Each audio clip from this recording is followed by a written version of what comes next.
Bennet Omalu and the NFL's concussion crisis. Bennet Omalu took a stand in history by discovering CTE, proving it to the NFL, and helping to create the concussion protocol, which has benefited players for years. Growing up in Nigeria, Bennet Omalu knew nothing about American football.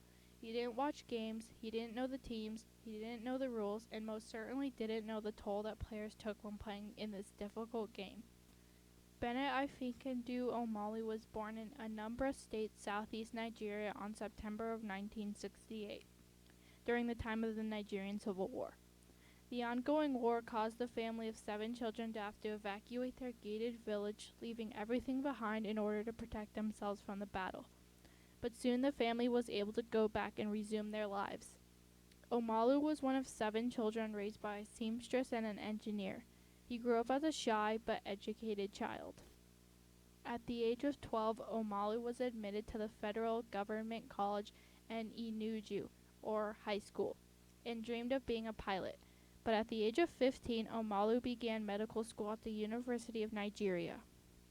After earning his degree in 1990, Omalu was accepted for a visiting scholar program at the University of Washington in 1994. Omalu then served his residency at the Harlem Hospital. There was where Omalu developed his interest in pathology. In 1999, Omalu decided to continue his education at the University of Pittsburgh. In 2002, Omalu gained a fellowship in neuropathology. In 2004, he gained a master's in public health and epidemiology. In 2002, while working at the coroner's office, Omalu got to examine the body of Mike Webster. Mike Webster was a former NFL center for the Pittsburgh Steelers and Kansas City Chiefs. Webster was the first former NFL player that was diagnosed with chronic traumatic encephalopathy, also known as CTE. Webster suffered from amnesia, dementia, and depression. After his football career, Webster was no longer the same. The head trauma he suffered from football forever changed him. He refused to live in a home and lived in his pickup truck. He had excruciating muscle pain, and soon he suffered from a heart attack and died. While Omalu was studying Webster's body, he examined that Webster was showing signs of being distressed before his death. Omalu studied the brain and found clumps of tau proteins. The brain looked similar to a brain with dementia pugilistica, a disease that was earlier documented in boxers but had not been connected to football players. After confirming his findings with top people at the University of Pittsburgh, Omalu named the disease chronic traumatic encephalopathy. Omalu then submitted his findings to the National Football League in a paper called Chronic Traumatic Encephalopathy in a National Football League Player. Symptoms of CTE include memory loss, confusion, impaired judgment, impulse control problems, aggression, depression, anxiety, suicidality, Parkinsonism, and eventually progressive dementia. CTE is a progressive degenerative disease on the brain. It occurs after repeated head trauma. CTE mainly affects the tau proteins in the brain. Tau proteins regulate the cytoplasms of cells. The tau proteins also stabilize the central nervous system. When CTE is present in the brain, the tau proteins start to clump up, which eventually affect the nervous system and start to degenerate the brain. In 2005, after Omalu's paper was published, the NFL's Mild Traumatic Brain Injury Committee demanded that Omalu unpublish the paper. The NFL demanded he take it back because they believed his findings were false. Omalu ignored the NFL despite the fact that the NFL is one of the largest companies in the U.S. and basically owned a day of the week. Instead, Omalu started his examination on former NFL player Terry Long, who had committed suicide at age 45. Omalu later discovered CTE in Long's brain. Meanwhile, the information about CTE began to spread around the nation. People began attacking the NFL and asking for some sort of explanation. But the NFL evaded the questions, the press, and the people. The NFL did not evade Omalu, though. The NFL demanded that Omalu explain his findings were false to the people. They wanted to sue him. But it wasn't all negative for Omalu. He helped Terry Long's family win a lawsuit against the NFL for not checking up on Long after knowledge of him having head trauma. That was the start of the concussion crisis in the NFL. After Terry Long's suicide, more followed. Andre Waters, Dave Duerson, Ray Easterling, Junior Seau, and more. All of those players showed signs of CTE in the brain, but they were ignored and never treated. The symptoms of CTE got to them, and the NFL continued to ignore it. Soon later, many former NFL players' families started coming out saying that they had been diagnosed with CTE. The NFL couldn't elude the public anymore. They started doing tests and researching. The NFL had realized that CTE was an effect of repeated concussions, which is what many players suffered from.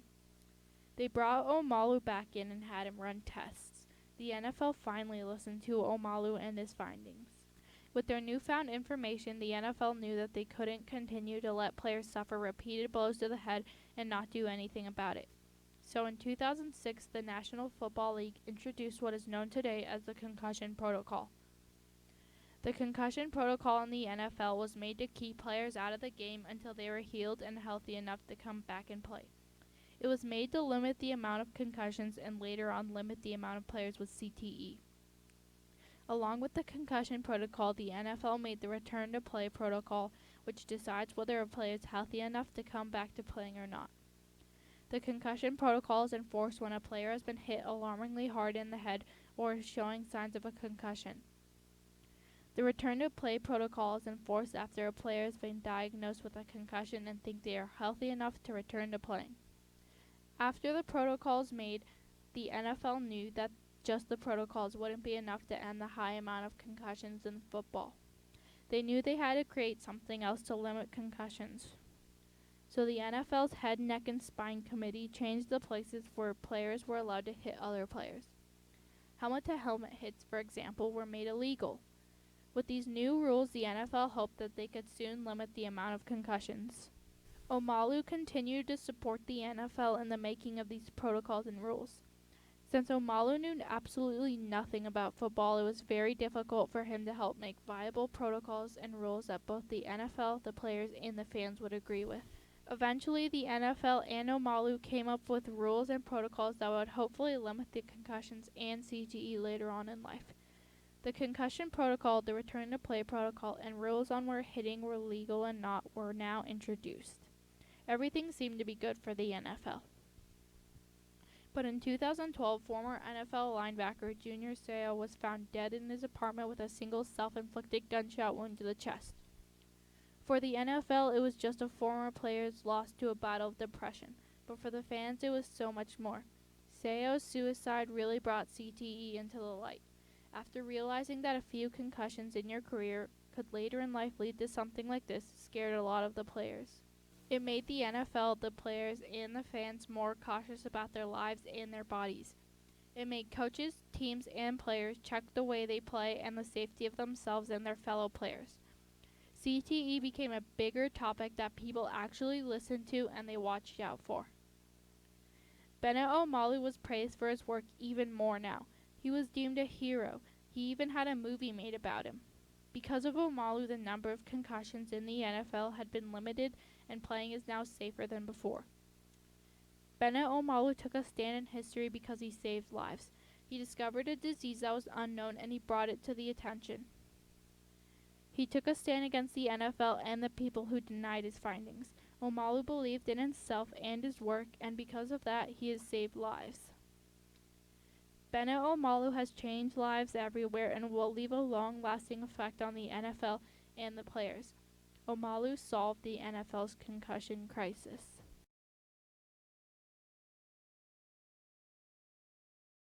Same thing. Why is that, Dr. Omalu? Why are people always trying to say, no, you didn't discover CTE. We already knew about that before you. Well, I'm a Christian. God tells us to be of good courage, not to be afraid, and to always remember that He is with us till the end of time. And as an American, in whatever you do not focus on the negativity. Focus on the positive. Focus on love. Focus on truth. Because come what may, these things will eventually prevail in